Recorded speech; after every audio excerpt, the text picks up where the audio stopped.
नशेच्या इंजेक्शनचे पुन्हा सांगली कनेक्शन, कारवाईनंतरही नशेखोरीचा बाजार कायम. गांजा आणि एमडी ड्रग्जमुळे अधोरेखित झालेल्या सांगली जिल्ह्यातील नशेखोरीचा बाजार अद्यापही कायम आहे.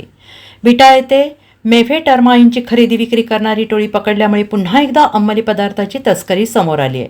काही शरीर सौष्ठवपटूंकडून याचा वापर केला जातो, परंतु हे नशा आणणारे इंजेक्शन जीवनाची दुर्दशा करू शकते. यामुळे नशेच्या इंजेक्शनची तस्करी विक्री करणाऱ्यांविरोधात कारवाईचा कडक डोस आवश्यक बनलेला आहे. विटा येथे गतवर्षी जुलै 2024मध्ये नशेच्या इंजेक्शन प्रकरणी तिघांना अटक करण्यात आली होती. त्यानंतर उत्तर प्रदेश ते मिरज असे नशेच्या इंजेक्शनचे कनेक्शन उघडकीस आले.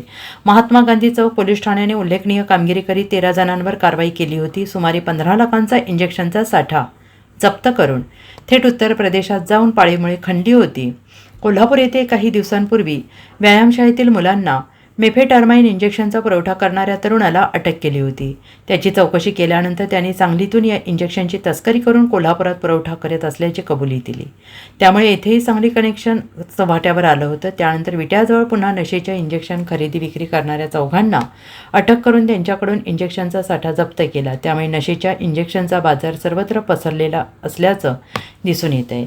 गतवर्षी कुपवाडमध्ये एमडी ड्रग्जचा साठा पकडला. इरळी येथे एमडी ड्रग्जच्या कारखान्यावर छापा मारला. विट्याजवळील कारवे येथेही एमडी ड्रग्जचा कारखाना चव्हाट्यावर आणला. एमडी ड्रग्जचे कनेक्शन मुंबई, गुजरातबरोबर दुबईपर्यंत पोहोचल्याचं पोलीस कारवाईवरून स्पष्ट झालं आहे. इरळीतील कारखाना चालवणाऱ्या सूत्रधारास थेट दुबईत जाऊन अटक केली.